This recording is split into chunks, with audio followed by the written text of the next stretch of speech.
ایک مرتبہ کا ذکر ہے کہ ایک ملاح تھا۔ دریا کے کنارے اس کا خوبصورت سا مکان تھا۔ اس کے پاس ایک نہایت ذہین طوطا تھا۔ وہ نہ صرف خوبصورت تھا بلکہ لوگوں کو ان کی پریشانیوں کا حل بھی بتاتا تھا۔ اس کی شہرت دور دور تک پھیل رہی تھی۔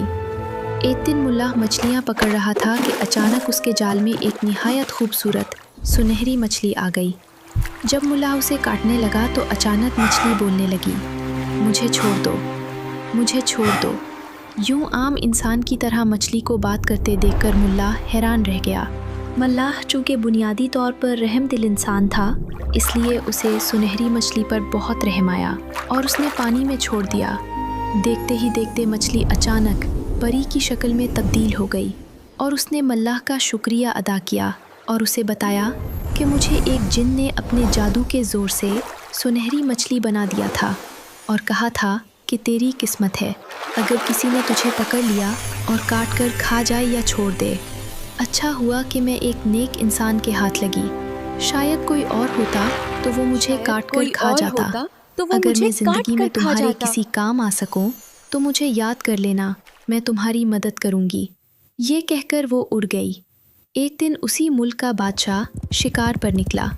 وہ سارا دن شکار کی تلاش میں رہا کہ وہ جنگل میں ہوتا ہوا ملاح کے مکان کے قریب آ گیا۔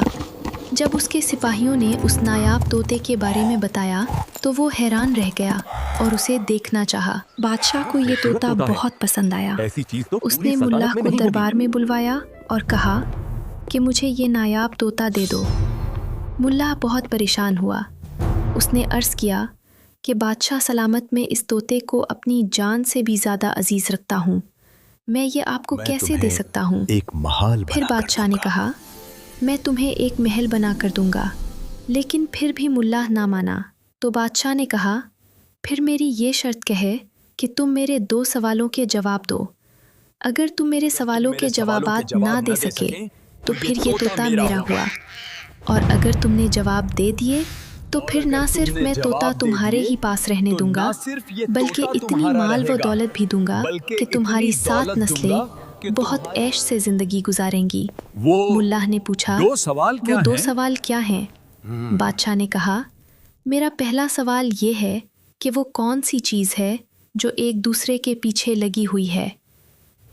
میرا دوسرا سوال یہ ہے وہ کون سی 2 چیزیں ہیں جو پہلے 4 پھر 2 اور پھر 3 ہو جاتی ہیں۔ بادشاہ نے اسے 1 ہفتے کا وقت دیا۔ ملاح بادشاہ کے یہ سوالات سن کر گھر آ گیا اور پریشان رہنے لگا۔ ہر وقت وہ انہی 2 سوالوں کے بارے میں سوچتا رہتا۔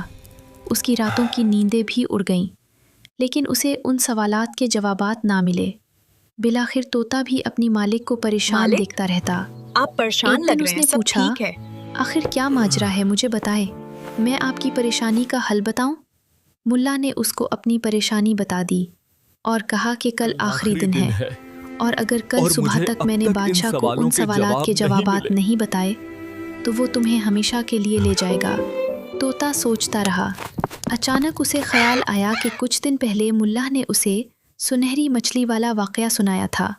اس نے کہا کہ وہ اس نیک دل پری سے مدد لے۔ پری کا خیال آتے ہی اس نے سوچا اور اسے یاد کیا۔ تھوڑی دیر میں پری حاضر ہو گئی۔ ملاح نے پری کو بادشاہ والا سارا واقعہ سنا دیا۔ پری نے 1 منٹ میں دونوں سوالوں کے جوابات ملاح کو بتا دیے۔ اس نے پری کا شکریہ ادا کیا اور بہت آرام سے رات کو سو گیا۔ صبح سویرے جب بادشاہ کے ہر کارندے بلانے ملاح کو پہنچے تو وہ ان کے ساتھ ہو کر دربار میں آیا۔ بادشاہ سوچ رہا تھا کہ ملاح کو ان سوالات کے جوابات نہیں آتے، اب وہ اپنا نایاب طوطا میرے حوالے کر ہی دے گا۔ اس نے پوچھا تم لے کر آئے میرے دونوں سوالات کے جواب؟ ملاح نے جواب دیا کہ آپ نے پہلا سوال پوچھا کہ وہ کون سی چیز ہے جو ایک دوسرے کے پیچھے لگی ہوئی ہیں۔ اس کا جواب ہے کہ وہ دن اور رات ہیں جو ایک دوسرے کے پیچھے لگے ہوئے ہیں۔ آپ نے دوسرا سوال یہ پوچھا تھا کہ وہ کیا چیز ہے جو پہلے 4 پھر 2 اور پھر 3 ہو جاتی ہے، تو اس کا جواب ہے وہ چیز انسانی ٹانگیں ہیں۔ پہلے انسان جب چھوٹا سا بچہ ہوتا ہے تو 2 ہاتھ اور 2 پاؤں کے ساتھ چلتا ہے، یعنی 4 چیزوں سے چلتا ہے۔ پھر جب بڑا ہوتا ہے تو وہ ٹانگوں سے چلتا ہے، اور جب بوڑھا ہو جاتا ہے تو 2 ٹانگوں اور 1 بیساکھی یعنی 3 چیزوں سے چلتا ہے رہ گیا۔ جب اس نے پوچھا کہ تمہیں ان سوالوں کے جواب کس نے بتائے، تو اس نے نیک دل پری کا واقعہ سنایا۔ چنانچہ بادشاہ نے طوطے کو حاصل کرنے کا فیصلہ ترک کر دیا اور ملا کو بہت مال اور دولت دی۔